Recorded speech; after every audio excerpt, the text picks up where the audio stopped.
আপনারা শুনছেন Bangla audio story channel ওরা গল্পে মত্ত। আজ আপনাদের শোনাবো জিম করবেট অমনিবাস থেকে সংগৃহীত উপন্যাস জাঙ্গাল্লোরের ৪র্থ পর্ব। 10 বছর বয়সে আমি চলে এসেছিলাম নৈনিতাল ভলেন্টিয়ার্স রাইফেলসের স্কুল ক্যাডেট কোম্পানিতে। সে এক ভারী আনন্দের দিন। তখনকার দিনের ছেলেরা, এমনকি প্রাপ্তবয়স্ক যুবকেরাও ভলেন্টিয়ার্স রাইফেলসে যোগ দেওয়ার জন্য উৎসাহী হয়ে উঠত। যদি একবার তাদের ভাগ্যে এই সুযোগ আসতো, তাহলে তারা আনন্দে আত্মহারা হয়ে যেত, মনে মনে গর্ব অনুভব করত। আমাদের বাহিনীতে 4টি ক্যাডেট দল ছিল, আর ছিল বয়স্কদের একটি দল। সব মিলিয়ে প্রায় 500 জন সদস্য। আমাদের স্কুলে ছিল 70টি ছেলে, ক্যাডেটে ছিল জনা 50। স্কুলের অধ্যক্ষ ছিল ক্যাডেট দলের ক্যাপ্টেন।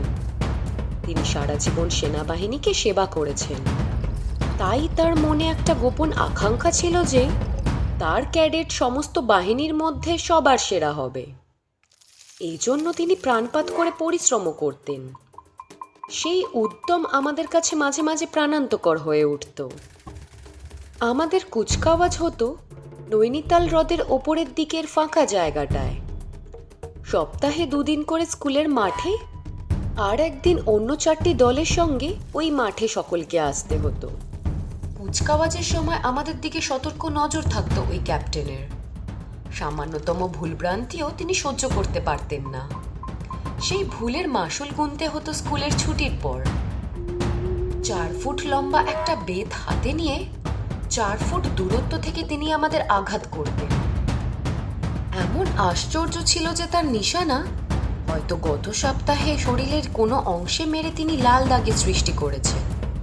সুনিশ্চিতভাবে বেতের বর্তমান আঘাতটিও সেখানেই হতো। এ ব্যাপারে তিনি কি করে এতখানি দক্ষ হয়ে উঠেছিলেন তা আমি জানি না।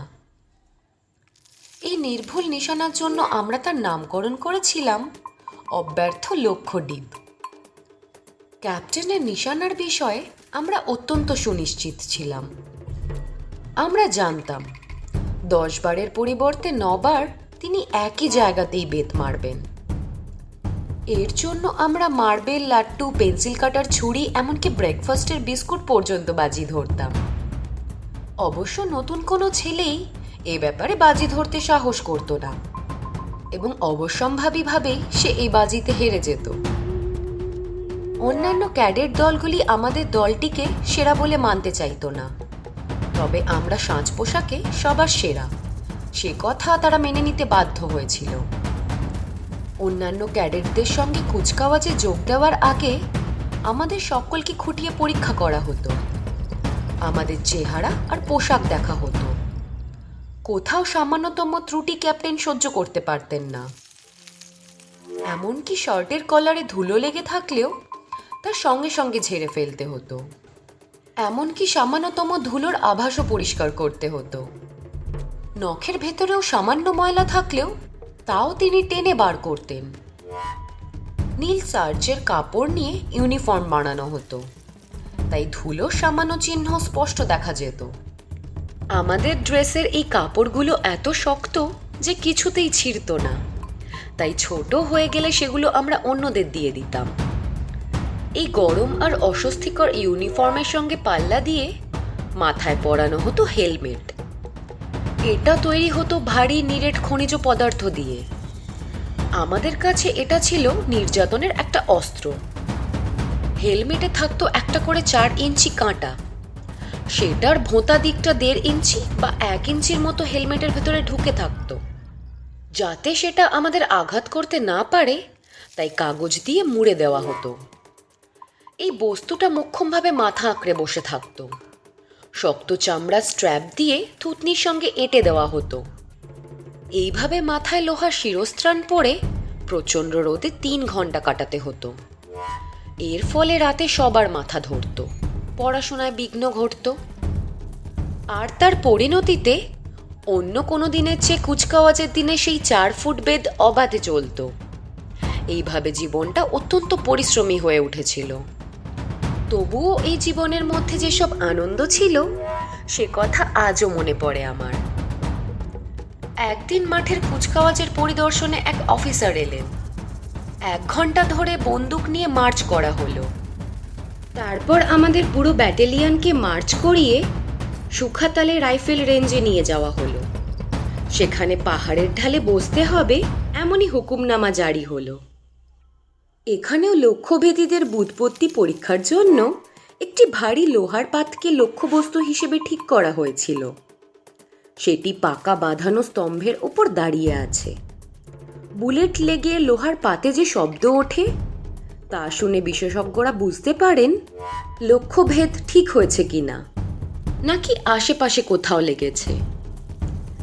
ভারতের সেরা লক্ষ্যভেদীদের কয়েকজন আমাদের ব্যাটালিয়নদের মধ্যে ছিলেন।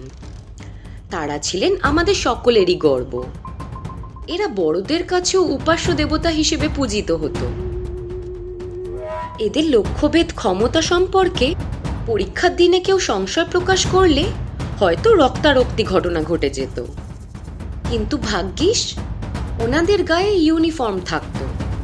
ইউনিফর্ম পরে লড়াই করা নিষিদ্ধ, তাই ওনারা মুখ বুঝে অপমান সহ্য করতে বাধ্য হতেন। পরিদর্শক অফিসারকে 407 মাঠে নিয়ে গিয়ে রাইফেল ব্যবহার করে বড়রা তাদের পারদর্শিতা দেখালেন।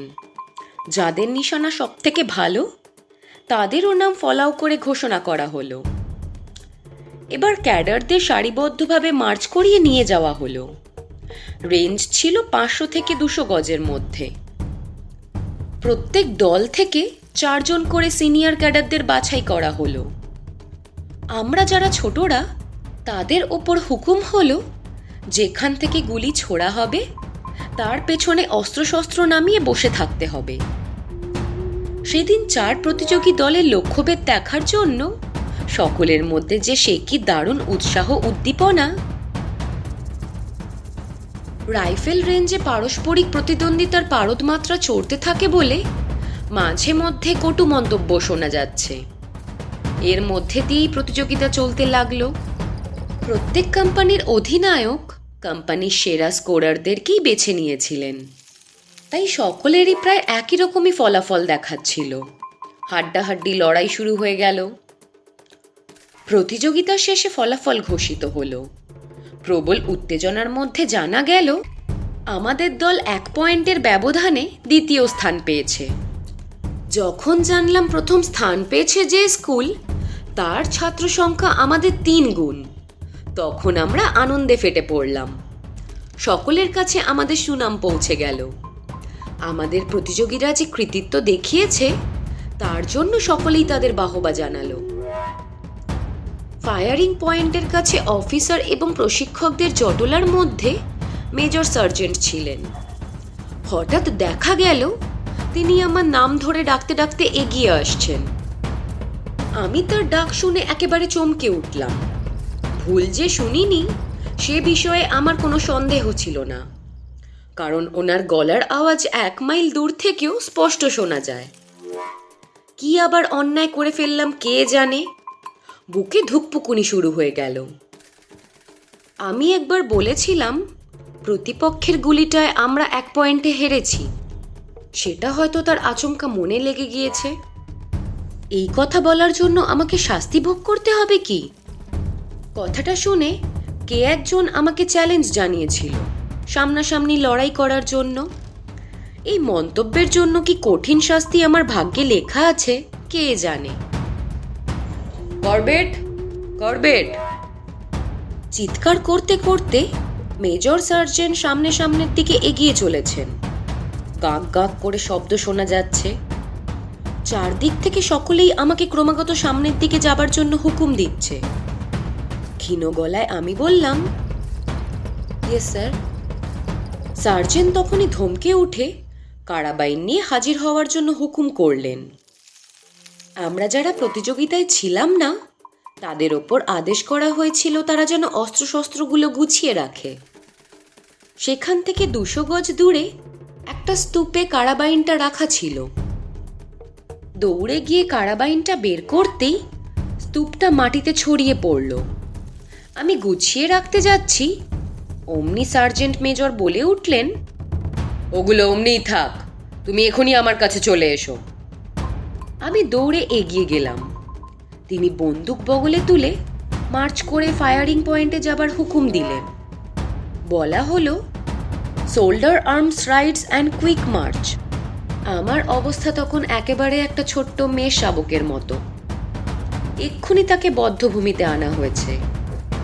এগিয়ে যেতে যেতে শুনলাম মেজর সার্জেন্ট বলছেন, সাবধান, আমার মাথা যেন হেট না হয়। আমি তোমার নামেই প্রস্তাব করেছি। আমি নির্দিষ্ট জায়গায় পৌঁছে গেলাম। পরিদর্শক অফিসার প্রশ্ন করে জেনে নিলেন যে ক্যাডারদের মধ্যে আমি সবার ছোট। পরে বললেন, আমার কয়েক রাউন্ড গুলি ছোড়া দেখতে চান। আমার অসহায় অবস্থাটা তিনি হয়তো বুঝতে পেরেছিলেন। তার চোখে মুখে অভয়সূচক হাসি চিহ্ন দেখতে পেলাম। আমি তাকে দেখে হারানো বল ভরসা আবার ফিরে পেলাম। লক্ষ্যভেদ করার সময় .450 মার্টিনি কারাবাইন ক্যাডারদেরকে দেওয়া হলো। গুলি ছোড়ার সময় তার প্রচণ্ড ধাক্কা সহ্য করতে হয়। এই ধাক্কা ছোট যে কোনো বন্দুকের ধাক্কার চেয়ে অনেক বেশি। কিছুদিন হলো মাস্কেট চালানো শিখেছি, তাই আমার বাঁ কাঁধে আবার ব্যথা লাগবে এই কথা ভেবে আমি কেমন সিঁটিয়ে গেলাম। কিন্তু যখন আমার নাম ধরে ডাকা হয়েছে, তখন তো এই পরীক্ষা আমাকে দিতেই হবে। আমার জন্য 5টা গুলি মাটিতে রাখা ছিল। সার্জেন্ট মেজরের নির্দেশ মতো আমি মাথা নিচু করে তার থেকে একটা নিয়ে কারাবাইনে ভরলাম। তারপর ধীরে ধীরে উঠে দাঁড়িয়ে সেটাকে কাঁধে নিলাম। লক্ষ্য স্থির করলাম, ঘোড়া টিপে দিলাম। একটু পরেই ভোঁতা একটা শব্দ শুনতে পেলাম, কিন্তু লোহার ওপর আঘাত করলে এমন শব্দ তো আসবে না। আমি তখন একেবারে হতভম্ব হয়ে গিয়েছি। সত্যি সত্যি কি ঘটেছে তা বোঝবার চেষ্টা করছি। পরিদর্শক অফিসার আমার দিকে এগিয়ে এসে শান্ত স্বরে বললেন, ঠিক আছে সার্জেন্ট মেজর, আমি দেখছি, আপনি চিন্তা করবেন না। বলতে বলতে তার ঝকঝকে পোশাক নিয়ে আমার পাশে এলেন। নোংরা 17 ইঞ্চির ওপর শুয়ে পড়লেন। তারপর আমার হাত থেকে কারাবাইনটা টেনে নিলেন। ব্যাক সাইডটা 200 গজ দূরে লাগালেন। এটা লাগাতেই আমার ভুল হয়ে গিয়েছিল। এরপর তিনি কারাবাইনটা আমার হাতে ফিরিয়ে দিলেন। বললেন, আমি যেন তাড়াহুড়ো না করি, ধীর স্থিরভাবে লক্ষ্য ভেদ করতে হবে। এরপর আমার 4টে গুলি লক্ষ্যে লেগে ঢং ঢং করে শব্দ করে উঠল। পরিদর্শক অফিসার খুশি হয়ে আমার পিঠ চাপড়ে বললেন, আমার স্কোর হয়েছে মোট 20 পয়েন্টের মধ্যে 10 পয়েন্ট। প্রথম গুলিটা ফসকে গেছে শুনে উনি উৎসাহ ভরা কণ্ঠে বলেছিলেন, ও ঠিক আছে, ভালো হয়েছে। নিজের কৃতিত্বে আমি নিজেই অবাক হয়ে গেছি। গর্বে বুক ফুলে উঠেছে। পরিদর্শক অফিসার অন্যান্য শিক্ষকদের সঙ্গে আমার বিষয়ে কথা বলতে শুরু করলেন। সেই সময় আমি আবার আমার সঙ্গীদের মধ্যে ফিরে গেলাম। চারপাশ থেকে যেসব মন্তব্য ভেসে এলো তা শুনে আমার মাথা একেবারে হেট হয়ে গেল। এক মুহূর্তের জন্য আমি গর্বিত হয়েছিলাম। এখন সেই গর্ব কোথায় হারিয়ে গেল। কেউ বলল একেবারে জঘন্য, কেউ বলল প্রথমবার এই ব্যাপারটা দেখছি, ছি ছি, 100 গজের সার্কেলে গিয়ে ধাক্কা খেয়েছে। কেউ আবার বলল, ও আমাদের গোটা দলের মাথা একেবারে হেট করে দিয়েছে। যে যার ইচ্ছে মতো মন্তব্য করতে থাকলো। আমি যে বয়সে সবার চেয়ে ছোট, এমন কথা শুনলে আমার যে আতে ঘা লাগতে পারে সে কথা কেউ ভেবেই দেখল না। ওইভাবেই খোলাখুলি কথা বলা বোধহয় ছেলেদের স্বভাব। হয়তো এভাবে তারা কাউকে আঘাত করতে চায় না। নৈনিতাল ভলেন্টিয়ার্সের সার্জেন্ট মেজর আমাদের ক্যাডেটদের শাসনের মধ্যে রাখতেন বটে, কিন্তু তিনি ছিলেন খাঁটি সোনার মতন মানুষ। তার হৃদয়ের ভেতর কোনো মলিনতা ছিল না। বেটেখাটো চেহারার মানুষটি। সে বছর শেষ দিনে কুচকাওয়াজের পর তিনি আমাকে কাছে ডেকে নিলেন। বললেন, ছুটিতে যাওয়ার আগে আমি যেন তার সঙ্গে দেখা করি। তিনি একটা রাইফেল আমাকে দেবেন। সেই সঙ্গে উনি বলেছিলেন, আমি ইচ্ছে মতো যত খুশি গুলি নিতে পারবো। তবে একটা শর্ত আরোপ করেছিলেন বটে, গুলির খালি কার্তুজগুলো তাকে ফেরত দিতে হবে। সেবার শীতে কালাধুঙ্গি যাওয়ার আগে 450 নম্বরের রাইফেলটা তার কাছ থেকে পেয়েছিলাম। এই রাইফেলটা আমার খুব প্রিয় ছিল, সঙ্গে প্রচুর গোলাগুলিও তিনি আমাকে দিয়েছিলেন। নতুন রাইফেল নিয়ে কালাধুঙ্গিতে আমার নতুন জীবন শুরু হলো। গুলতি নিয়ে জঙ্গলের গভীরে যেতে আমি ভয় পেতাম। তীরধনুক হয়তো আমাকে খানিকটা ভেতরে যাওয়ার ছাড়পত্র দিয়েছিল। এবার একটা আধুনিক রাইফেল পেয়ে আমি নির্ভয়ে বনের ভেতরে ঢুকে পড়লাম। মনের ভেতরে নির্ভরতা এলো, নির্ভয়ে বিচরণ করতে পারলাম। সে মুহূর্তে যে কোনো বিপদের মোকাবিলা করার জন্য আমার এই অস্ত্রটাই যথেষ্ট। ভয় এমন একটা অনুভূতি যা মানুষকে সবসময় সতর্ক হয়ে চলতে শেখায়। জীবনের আনন্দঘন মুহূর্তগুলিকেও আতঙ্কগ্রস্ত করে তোলে। জঙ্গলের জীবনে আমি কোনো ভয় পাইনি, তবে সাবধানী হয়ে উঠেছিলাম আগের থেকে অনেক বেশি। আমি জানি এখানে একটা ছোট্ট শব্দ থেকেও ভয়ঙ্কর ঘটনা ঘটে যেতে পারে। আমি নিঃশব্দে চলাফেরা করতে পারতাম, নির্ভুলভাবে গাছে উঠতে পারতাম, যে কোনো শব্দ শুনে তার উৎস আবিষ্কার করতে পারতাম। জঙ্গলের অভ্যন্তরে প্রকৃতির যে সৌন্দর্য তা দেখার চোখ আরো পরিষ্কার হলো আমার। আমি আরো বেশি দৃষ্টিশক্তির অধিকারী হলাম। এবার রাইফেলের প্রকৃত ব্যবহার আমাকে শিখতেই হবে।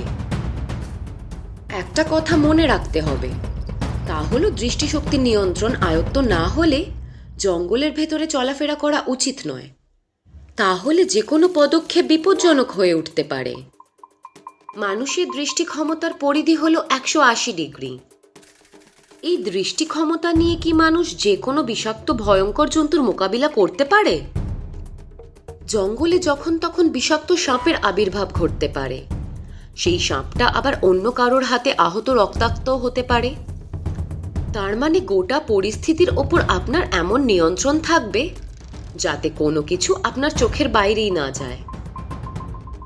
সামনে নড়াচড়া করছে এমন সবকিছুকেই লক্ষ্য করা সম্ভব, কিন্তু দৃষ্টি সীমানার বাইরে যাদের অবস্থান, যাদের নড়াচড়া অত্যন্ত অস্পষ্ট, বিপদ তো সেখান থেকেই এগিয়ে আসবে। জঙ্গলের প্রাণীরা সাধারণত মানুষকে হত্যা করতে চায় না, তবে অবস্থার পরিপ্রেক্ষিতে তাদের আচরণ পাল্টে যায়। অতি সাধারণ প্রাণীও হঠাৎ মারমুখ হয়ে উঠতে পারে। এই অনিশ্চিত সমস্যাগুলির সমাধান আমরা কিভাবে করব? দৃষ্টিশক্তিকে তীক্ষ্ণ করার মাধ্যমে। একবার একটা গাছের কোটর থেকে একটা গোখ্র সাপের চেরা জীব আমি দেখতে পেয়েছিলাম। সেটা বাইরে আসছে, আবার ঢুকে যাচ্ছে। তাই দেখে আমি নিজেকে সাবধান করেছিলাম। আর একবার ঝোপের আড়াল থেকে আহত চিতার লেজের ডগার নড়াচড়া দেখে আমি নিরাপদ দূরত্বে চলে গিয়েছিলাম। এই দুই শত্রু কিন্তু আমার চোখের সামনে ছিল না, ছিল দৃষ্টি পরিধির প্রান্ত সীমায়। যে কোনো মুহূর্তে সাপটা আমাকে ছোবল দিত, অথবা চিতাটা আমার ওপর লাফিয়ে পড়তে পারত। রাইফেলটার সঙ্গে প্রচুর গোলাগুলি পেয়েছিলাম, তবে যা খুশি গুলি ছুঁড়ে কার্তুজ নষ্ট করার পক্ষপাতী আমি ছিলাম না।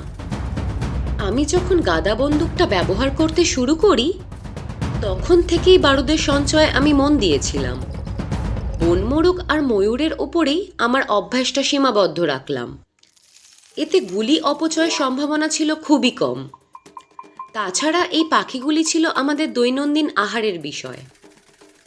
এর আগে সন্তর্পণে গুলি মেরে কোনো পাখিকে অনুসরণ করতে হতো, তাকে বাগে পাওয়ার জন্য অনেকটা সময় নষ্ট করতে হতো, এর জন্য অনেক হাঙ্গামাও পোহাতে হতো।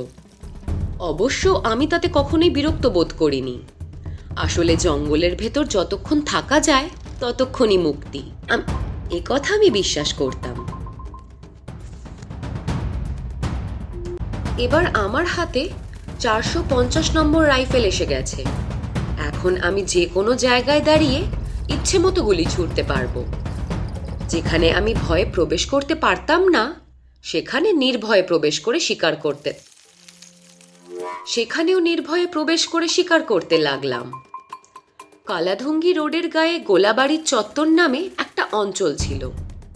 সেই জায়গাটা অনেক মাইল বিস্তৃত।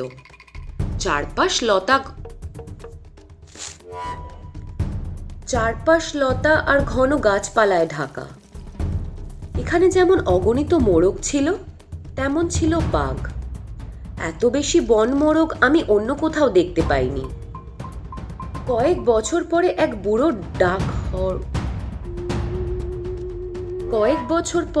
বুড়ো ডাকহর করার মুখে শুনেছিলাম, এখানে পাওয়ালগড়ের কুমার ওই বিশাল বাঘের পায়ের ছাপ সে দেখতে পেয়েছিল, দেখেছিল কালাধুঙ্গির পথে। আমার গুলতি আর গাদা বন্দুক পর্বের দিনে বেশ কয়েকবার এই জঙ্গলে আমি ঘোরাঘুরি করেছি, কিন্তু সাহস করে ভেতরে ঢুকতে পারিনি। 450 নম্বর বন্দুকটা পাওয়ার পর এক সন্ধে আমি জঙ্গলের ভেতরে ঢুকে পড়লাম। একটা গভীর গলিপথ দিয়ে এগিয়ে চলেছি। আমার উদ্দেশ্য ছিল বাড়ির জন্য পাখি কিংবা গ্রামবাসীদের উপহার দেওয়ার জন্য একটা শুয়োর শিকার করব। চলতে চলতে হঠাৎই বনমোরগের শব্দ পেলাম। সঙ্গে সঙ্গে গলিপথের একটা পাথরের উপর উঠে দাঁড়ালাম আমি।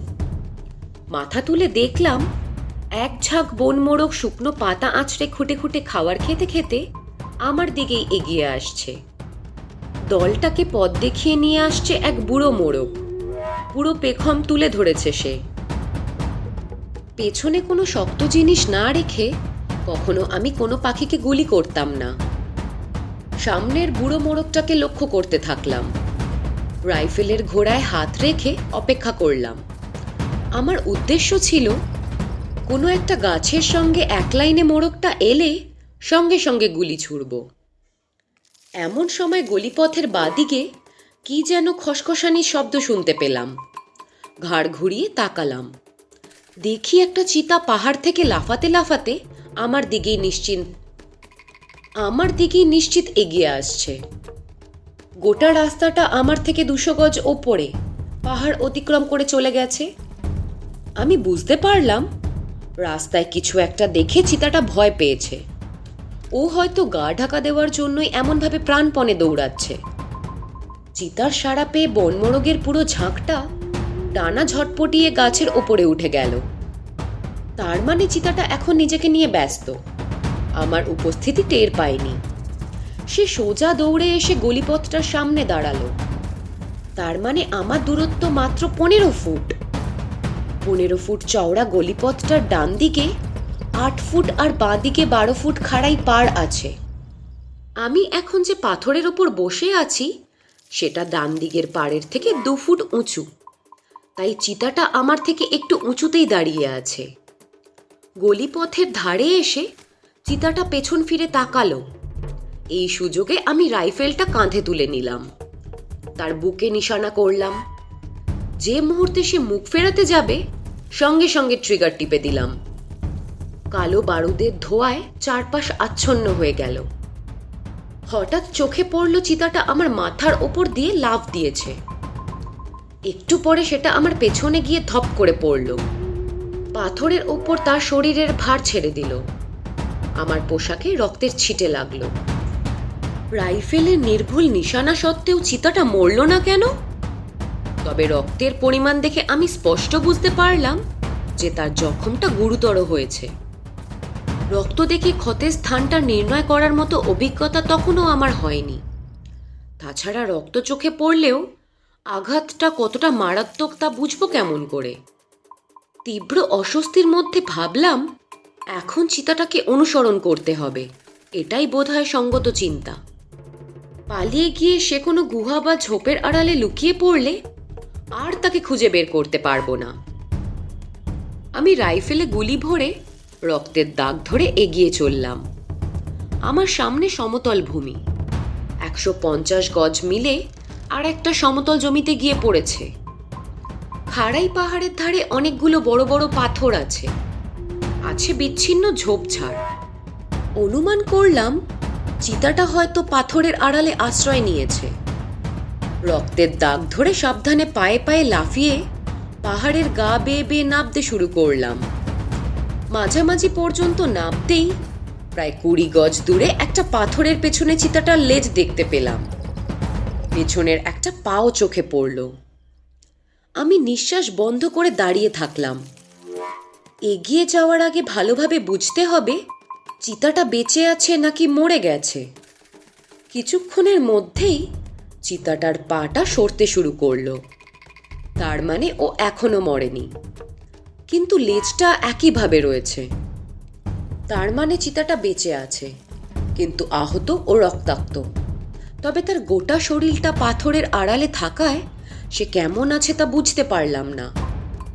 এখান থেকে ডান দিক বা বাঁদিকে খানিকটা সরে না দাঁড়ালে তাকে গুলি করব কি করে? গায়ে গুলি লেগেও ওটা মরেনি। এবার গুলিটা সরাসরি মাথায় বা বুকে করব বলে স্থির করলাম। চিতাটার যাতে কোনো সন্দেহ না হয় তাই ইঞ্চি ইঞ্চি করে নিঃশব্দে বাদিকে সরতে লাগলাম। কিছুক্ষণ পরে তার মাথাটা দেখতে পেলাম। পাথরের দিকে পিঠ দিয়ে অন্যদিকে তাকিয়ে সে শুয়ে আছে। হয়তো আমার উপস্থিতিও সে বুঝতে পেরেছে, তাই একবার মুখ ফিরিয়ে আমাকে দেখল। সঙ্গে সঙ্গে তার কান লক্ষ্য করে গুলি ছুড়লাম। সমস্ত শরীরে একটা ঝাঁকুনি দেখা দিল। একটু পরে চিতাটা নিস্পন্দ হয়ে গেল। তার মানে চিতাটা মরে গেছে, এ বিষয়ে আমার আর কোনো সন্দেহ নেই। এবার আমাকে অতি দ্রুত সেখানে যেতে হবে। রক্তের দাগ লাগলে চামড়াটা একেবারে নষ্ট হয়ে যাবে। তাই তাড়াতাড়ি এগিয়ে গিয়ে লেজটা ধরে টান দিলাম। ওটাকে সরিয়ে নিয়ে এলাম। তার সুন্দর দেহটার দিকে তাকিয়ে সমস্ত মন অনাস্বাদিত আনন্দে পরিপূর্ণ হয়ে উঠল। চিৎকার করতে ইচ্ছে করছিল। মুষ্টিবদ্ধ দুই হাত আকাশের দিকে তুলে ধরে উল্লাসধ্বনি কি বেরিয়ে এলো আমার মুখ থেকে? না, নির্জন বনপ্রান্তরে এভাবে আনন্দ প্রকাশ করার কোনো মানে হয় না। এই আনন্দ প্রকাশ করতে হয় পরিজনদের পাশে বসে, তবেই তো আসল তৃপ্তি পাওয়া যায়।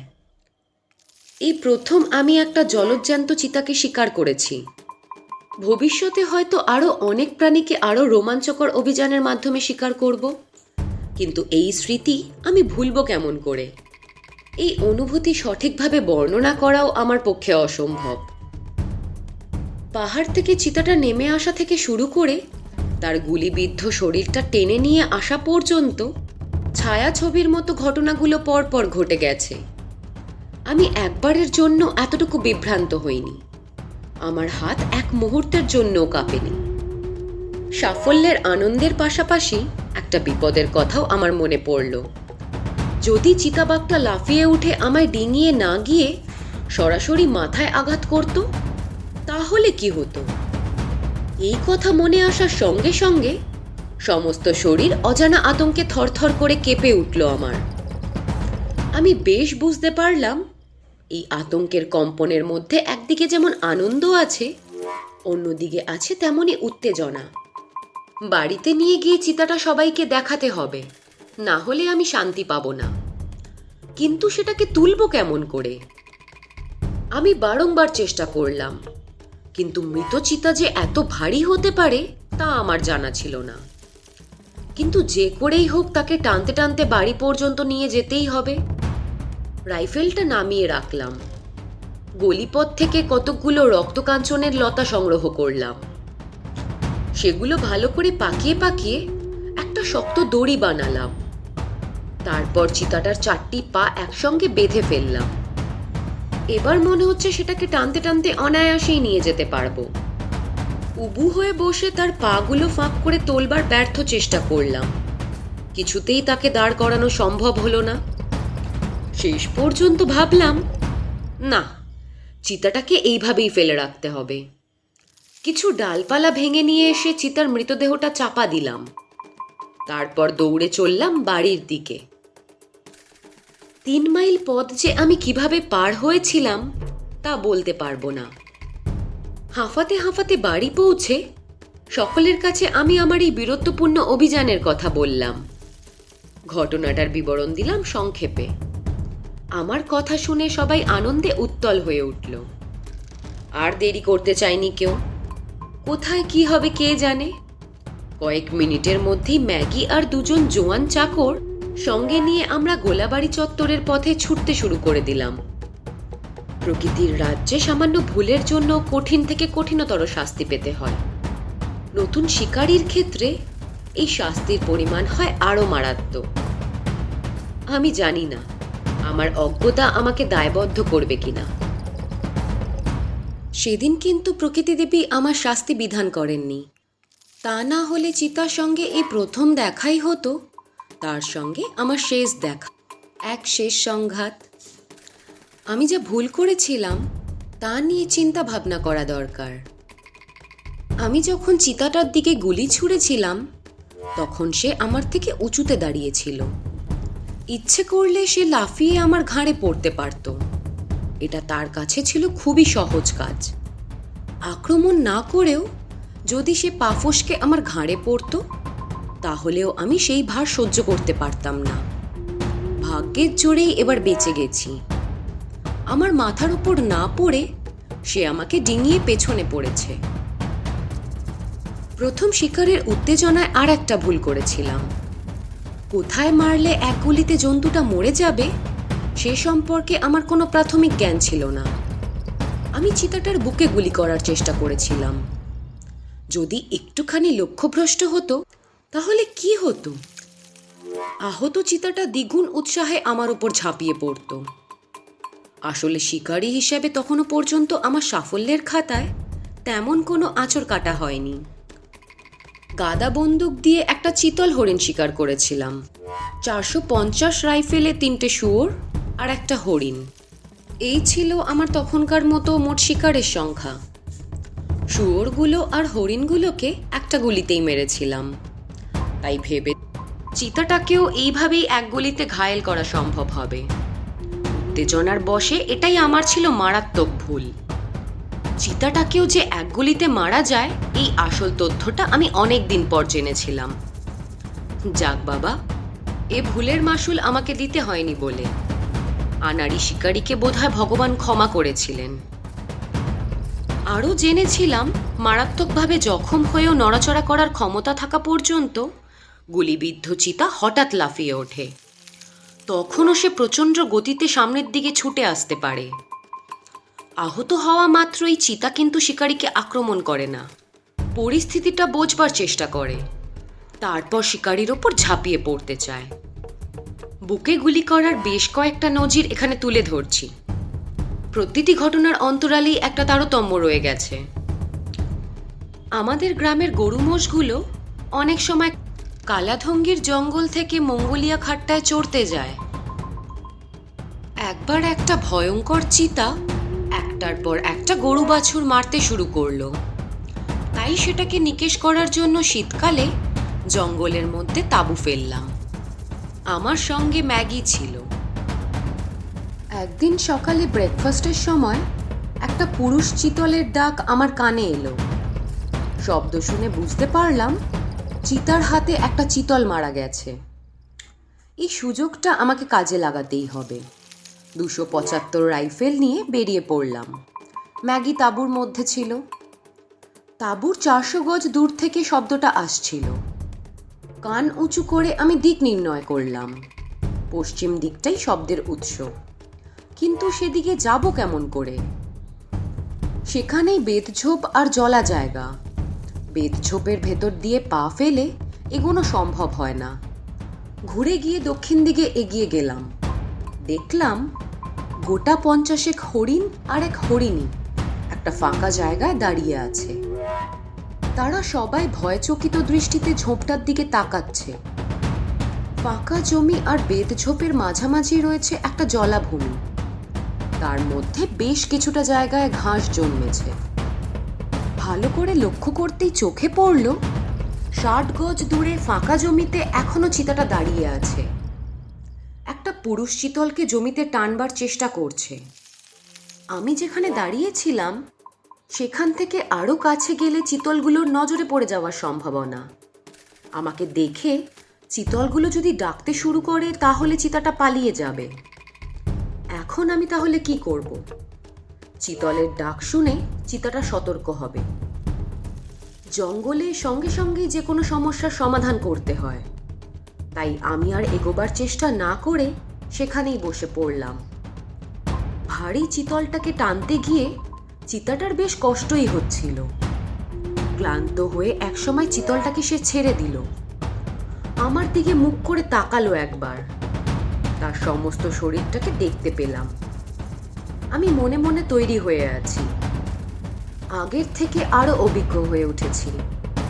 চিতার বুকের কালো ছোপ ছোপ দাগগুলোর দিকে নিশানা করতে সুবিধে হলো।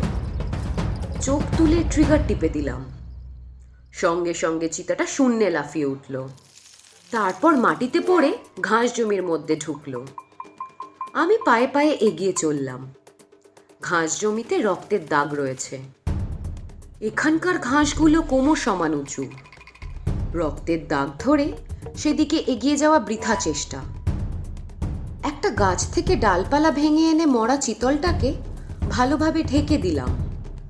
যদি শকুনির নজরে পড়ে তাহলে ভেলভেটের মতো সুন্দর চামড়াটা নষ্ট হয়ে যাবে। এবার তাঁবুতে ফিরে এলাম।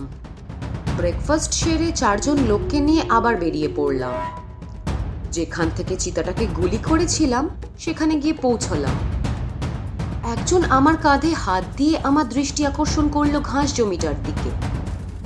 দৃষ্টি ফেরাতে গিয়ে আমার চোখ পড়ল ফাঁকা জমির শেষে যেখানে ঘাস জমিটা শুরু হয়েছে সেখানে একটা পূর্ণবয়স্ক চিতা দাঁড়িয়ে আছে। আমাদের থেকে দূরত্ব 250 গজের বেশি হবে না। আমার এই লোকেরা ছিল অদ্ভুত প্রকৃতির।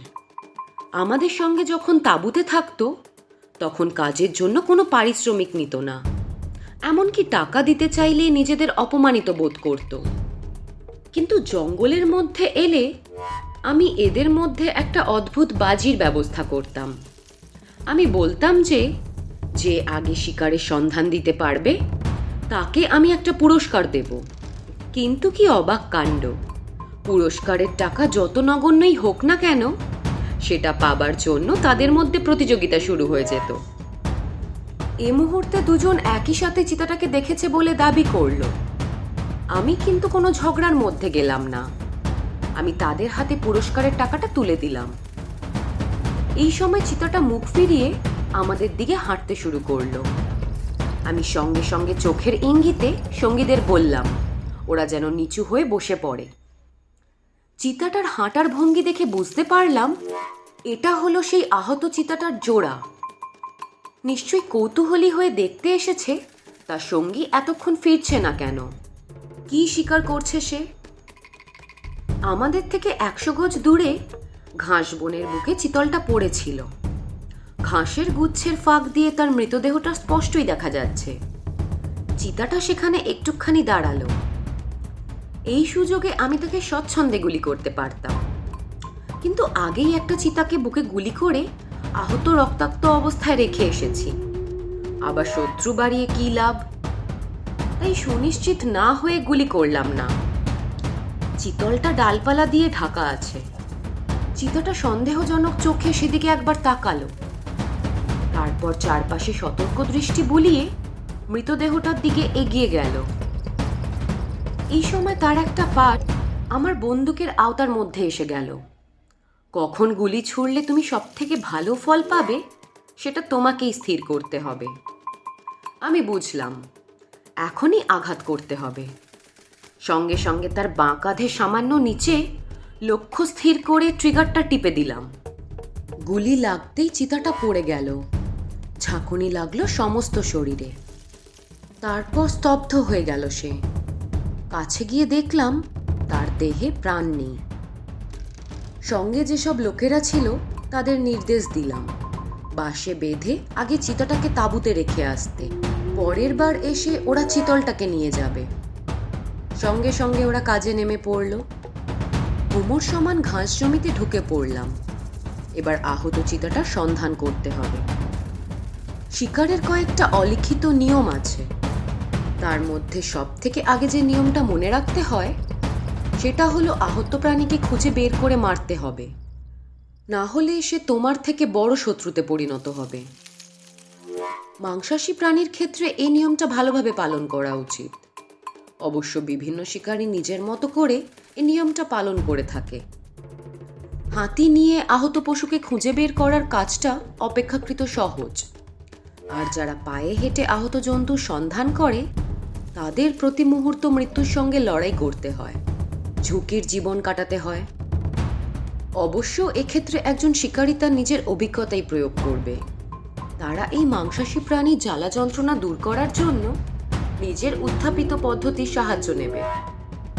অনেকে জঙ্গলে আগুন জ্বেলে আহত পশুকে বার করার চেষ্টা করে, কিন্তু এই পদ্ধতিটা খুবই নিষ্ঠুর এবং ভয়ঙ্কর ক্ষতিকর।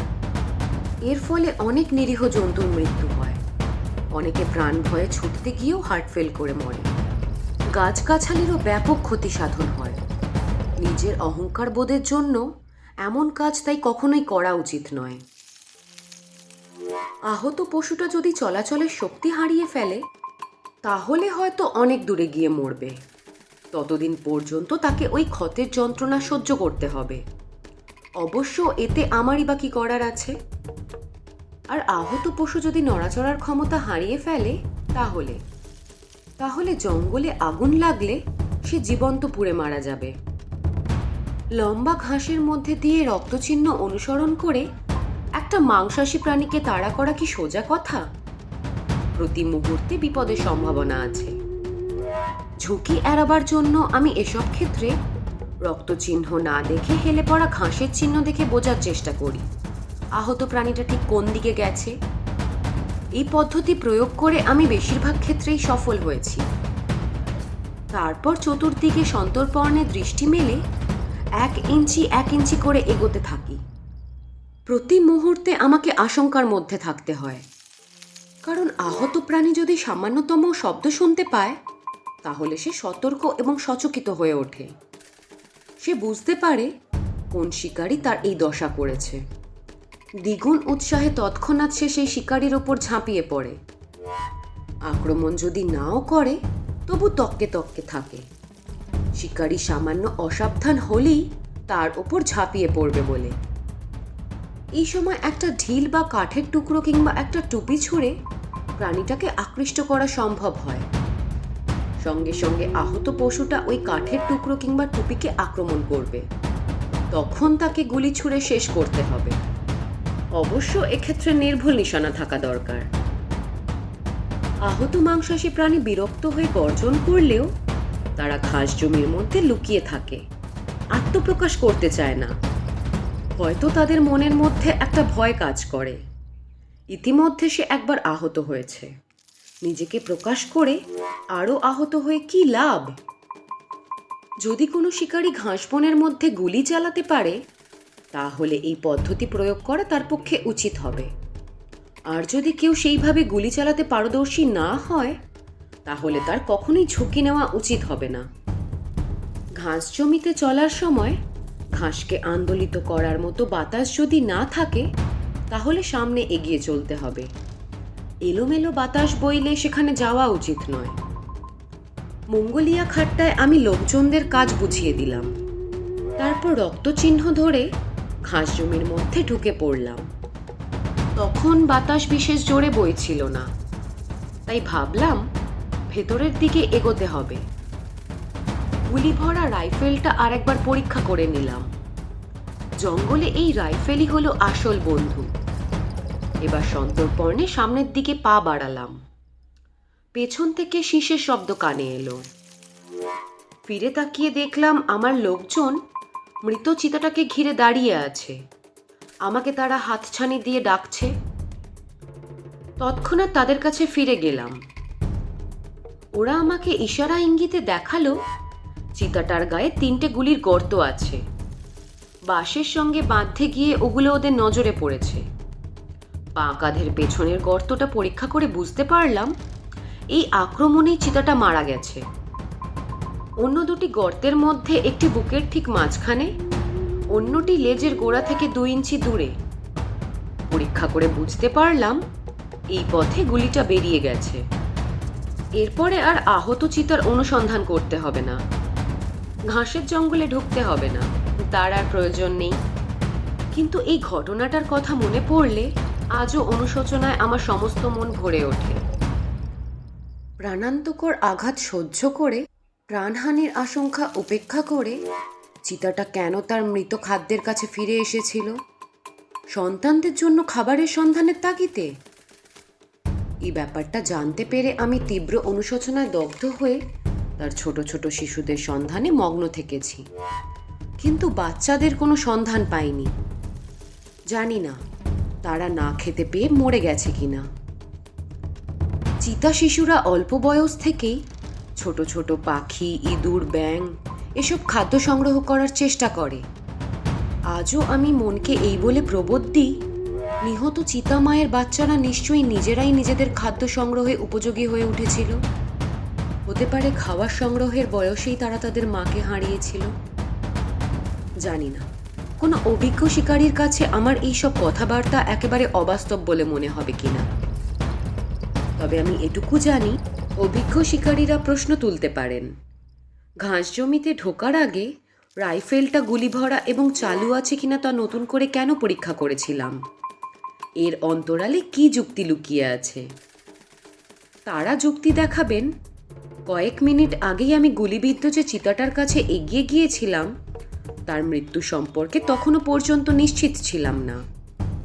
সেই অবস্থায় রাইফেল কার্যকারী আছে এ বিষয়ে নিশ্চিত ছিলাম, তাই বোধহয় এগিয়ে যাওয়ার সাহস পেয়েছিলাম। তাহলে আবার রাইফেলের কার্যকারিতা দেখতে গেলাম কেন? এই জিজ্ঞাসার জবাব দেওয়ার আগে আমি আত্মপক্ষ সমর্থনের জন্য দু একটা কথা বলতে চাই। কেবল এই বিশেষ ক্ষেত্রেই যে আমি এই রাইফেল জাতীয় কাজ করেছিলাম তা নয়। আমি জানি রাইফেল যদি স্বাভাবিক না থাকে তাহলে বিপদের সময় সে আমাকে সাহায্য করতে পারবে না। তাই প্রত্যেকবারই আমি এমন করে রাইফেল পরীক্ষা করে থাকি। এটা আমার একটা অভ্যাস হয়ে গেছে বলতে পারেন। কপাল গুণে একেবারে ছোট বয়স থেকেই আমার মধ্যে এই অভ্যাসটা জন্মেছিল। আমার ধারণা আজ পর্যন্ত আমি যে বেঁচে আছি, মৃত্যুর সঙ্গে পাঞ্জা লড়েছি কতবার, শেষ পর্যন্ত নিরাপদে ফিরতে পেরেছি, তার অন্তরালে আছে এই রকম কয়েকটি অভ্যাস।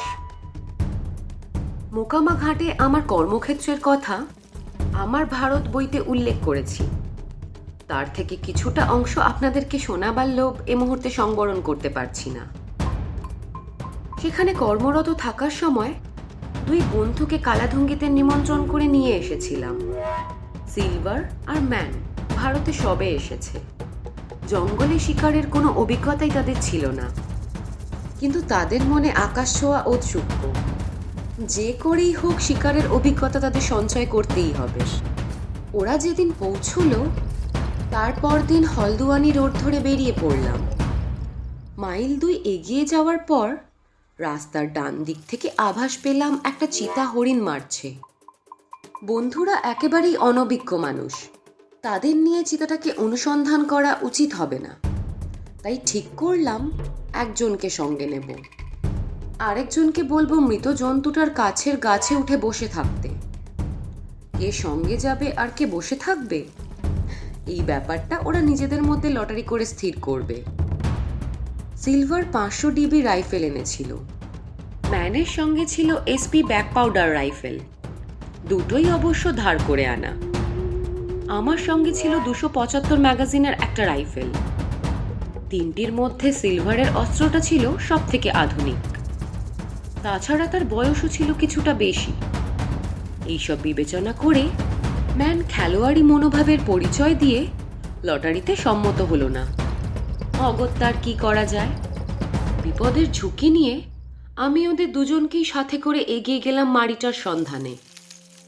কিছু দূর এগিয়ে গিয়ে সন্ধান পেয়ে গেলাম একটা চমৎকার পুরুষ চিতল। তখনও পর্যন্ত পুরোপুরি মরেনি, মৃত্যু যন্ত্রণায় ছটফট করছে। মরিটার কাছাকাছি একটা গাছে সিলভারকে তুলে দেব এমনটি ঠিক করেছিলাম, কিন্তু গাছে ওঠার সময় পাছে চিতাটা নজরে পড়ে যায়। সেই কারণে ম্যানকে তার সাহায্যের জন্য রেখে প্রথমেই চিতাটাকে মরির কাছ থেকে তাড়াবার চেষ্টা করলাম।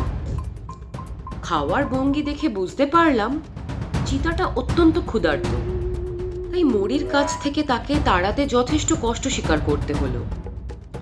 এর আগে বেচারি সিলভার কখনো গাছে ওঠেনি। যথেষ্ট কায়দা কসরতের পর গাছে উঠেও সে যথেষ্ট অস্বস্তি বোধ করছিল। আমি তাকে সতর্ক করে দিয়ে বারবার বললাম নেহাত দরকার না পড়লে সে যেন গুলি না ছোড়ে। খুব সাবধানে গুলি ছুড়তে হবে, কারণ চিতাটা একটা বিরাট পুরুষ চিতা। এর সঙ্গে পাঞ্জা লড়া সহজ হবে না। মিনিট 5 মধ্যেই আমি এদিককার কাজ শেষ করে ম্যানকে নিয়ে এগিয়ে চললাম। 100 গজ দূরে একটা দাবানল পথ চলে গেছে হলদুয়ানি রোডের ওপর দিয়ে। এই পথ ধরে আমি আর ম্যান জঙ্গলে ঢুকে গেলাম। কিছু দূর এগিয়েছি, এমন সময় পেছনের জঙ্গল থেকে সিলভারের গুলির আওয়াজ হলো, পরপর দুবার। পেছনে ফিরতেই দেখি চিতা দাবানল পথ ধরে দুর্দার গতিতে ছুটে আসছে। সিলভার গুলি ছুঁড়েছিল, কিন্তু চিতাটার গায়ে গুলি লেগেছিল কিনা বলতে পারবো না। এগিয়ে গিয়ে দাবানল পথে যেখানে চিতাটাকে দেখেছিলাম সেখানকার জমি ভালো করে আবার পরীক্ষা করলাম। রক্তের দাগ খুঁজে পেলাম। এবার সঙ্গীদের গাছের কাছে রেখে আমি একাই চিতাটার অনুসন্ধান করতে শুরু করলাম। আহত মাংসাশী প্রাণীকে অনুসরণ করার কাজটা খুবই ভয়ঙ্কর। এই কাজটা করতে হয় এক মনে। সামান্যতম ভুল হলেও আর রক্ষে নেই। সেক্ষেত্রে সশস্ত্র সঙ্গী মনোযোগ অনেকটাই বিঘ্নিত করে। তাই একা অগ্রসর হওয়ার সিদ্ধান্ত আমাকে নিতেই হলো। সিলভার কিন্তু আমাকে একা ছাড়তে রাজি হলো না। অনেক করে তাকে বুঝিয়ে বলতে সে শান্ত হলো, তবে বলল তার সেই শক্তিশালী অস্ত্রটা আমাকে সঙ্গে নিতে হবে। চিতার আক্রমণ প্রতিহত করার পক্ষে আমার এই হালকা রাইফেল নেহাতি অকেজো। তাই আমি রাইফেল বদলা বদলি করে তারপর জঙ্গলে ঢুকলাম। রাইফেলের ভাঁজ খুলে ভালো করে পরীক্ষা করে দেখে নিলাম সেটি কার্যকরী অবস্থায় আছে কিনা। চেম্বারের ভেতর গুলি দেখে নিশ্চিন্ত হলাম। মোটামুটি ফাঁকা জমির ওপর দিয়ে শখানেক গজ দূরে গেছে চিতাটা। তারপর রক্তের দাগ দেখে বুঝতে পারলাম ঘন একটা ঝোপের মধ্যে ঢুকে গেছে সে। সেখানেই কয়েক পা এগোতে আমার সামনে তার নড়াচড়ার শব্দ পেলাম। আক্রমণের আশঙ্কায় নিজেকে প্রস্তুত করলাম। কয়েক মিনিট অপেক্ষা করলাম, কিন্তু দ্বিতীয়বার আর কোনো সাড়া শব্দ পেলাম না। যে ঝোপটা নড়ে উঠেছিল হামাগুড়ি দিয়ে সেখানে ঢুকে পড়লাম। 20 গজ মতো এগিয়ে গেছি। তারপর চিতাটা যেখানে শুয়েছিল সেই জায়গাটায় পৌঁছে গেলাম। আমার সাড়া পেয়ে চিতাটা সরে যাওয়ার সময় ঝোপটা সামান্য নড়ে গিয়েছিল। শত্রু এবার একেবারে মুখোমুখি। চারপাশে তীব্র সন্ধানী দৃষ্টি রেখে এক পা করে এগোতে হবে। এইভাবে 150 গজ মতো অগ্রসর হওয়ার পর জঙ্গল অনেকটা ফাঁকা হয়ে এলো। অর্থাৎ এবার আমি আমার খুশি মতো দ্রুত এগোতে পারবো। আরো 150 গজ মতো এগিয়ে একটা হলুদ গাছের কাছে আসা মাত্রই চিতাটার দিকে আমার নজর পড়ে গেল। গাছের আড়ালে সে শুয়েছিল। গাছটার ডান দিক থেকে তার লেজের ডগাটা বেরিয়েছিল। গাছের এই আড়ালটায় আক্রমণের পূর্ব প্রস্তুতি করতে সামান্য অসুবিধেই হলো। চিতাটা হয়তো বুঝতে পেরেছে যে আমি নিঃশব্দে তাকে অনুসন্ধান করে চলেছি। এই বিষয়ে তারা ভীষণ চালাক। তার মানে চিতাটার তরফ থেকেই আমাকে অভ্যর্থনা করতে হবে হিংস্র আক্রমণের মাধ্যমে। এই বিষয়ে কোনো সন্দেহ নেই। তাহলে আমি কেন আক্রমণ করতে যাব? আমি বরং আক্রমণটা প্রতিহত করব। আমি রাস্তার বাঁদিকে সরে গেলাম। এবার তার মাথাটা পরিষ্কার চোখে পড়ল। সামনের দিকে প্রসারিত দুটি থাবার ওপর থুতনি রেখে সে আমার দিকেই মুখ করে শুয়ে আছে। চোখ খোলা, দু কানের পাতা থির থির করে কাঁপছে। আমাকে চোখে পড়ার সঙ্গে সঙ্গে ভেবেছিলাম সে বোধহয় আমার দিকে লাফ দেবে। ট্রিগারের উপর হাত রেখে নিজেকে সেভাবেই প্রস্তুত করে রেখেছিলাম। কিন্তু দেখলাম সে আক্রমণ করল না। আমিও তাই আর গুলি ছুড়লাম না। আমাদের মধ্যে দূরত্ব মাত্র কয়েক ফুট। এখান থেকে গুলি চালিয়ে আমি তার মাথাটা ঝাঁঝরা করতে পারতাম। কিন্তু সিলভারের কথা বিবেচনা করে সিদ্ধান্ত নিয়েছিলাম যে এভাবে প্রাণীটাকে হত্যা করব না, তাহলে চামড়াটা নষ্ট হয়ে যাবে। চিতার শরীরে একটাও গুলি থাকবে না। আমি সতর্ক দৃষ্টিতে তার দিকে এবার তাকালাম। কিছুক্ষণের মধ্যেই তার চোখ বুঝে এলো। তার মানে মারা গেছে চিতাটা। নিশ্চিত হওয়ার জন্য খুক খুক করে একবার কাশলাম। গায়ে একটা ঢিলও ছুঁড়ে মারলাম, কিন্তু চিতাটার দিক থেকে কোনো সাড়া শব্দই পাওয়া গেল না। সেখানে দাঁড়িয়ে সিলভার আর ম্যানকে ডাকলাম। রাইফেলটা সিলভারের হাতে দেওয়ার আগে গুলি দুটো বার করলাম। অবাক হয়ে দেখলাম দুটো গুলির খোলই ফাঁকা। আমার মনে তৎক্ষণাৎ আতঙ্কের সৃষ্টি হলো। রক্তের দাগ ধরে এগোবার সময় আমি যদি চলার গতি মন্থন না করতাম তাহলে কি হতো? টোটা টিপে আমি কি চিতাটার আক্রমণ প্রতিহত করতে পারতাম? তার মানে সর্বশক্তিমান ঈশ্বর বোধহয় আরও একবার আমার সহায় হয়েছেন। গুলি ভরা রাইফেলের টোটা টিপে অনেক শিকারীকে মৃত্যুর মুখে পড়তে হয়েছে। এমন অনেক ঘটনার কথাই আমার জানা আছে। আমিও সেই দলেই নাম লেখাতাম। সৌভাগ্যবশতই বেঁচে গেছি। এই শিক্ষার জন্য জীবনটার মূল্য দিতে হলো না। এই ঘটনার পর থেকে আমি যে কোনো অরণ্য অভিযানে যাওয়ার আগে ভালো করে দেখি বন্দুকের গুলি ঠিকমতো আছে কিনা। অর্থাৎ এই ঘটনা আমাকে আরো অভিজ্ঞ এবং আরো সতর্ক করে তুলেছিল। দুনলা রাইফেল হাতে থাকলে গুলি আর নল বদল করে নিই।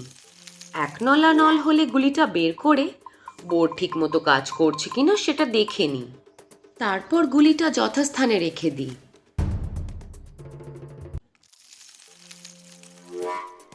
এতক্ষণ আপনারা শুনছিলেন জিম করবেট অমনিবাস থেকে সংগৃহীত প্রথম উপন্যাস জঙ্গল লড়ের ৪র্থ পর্ব।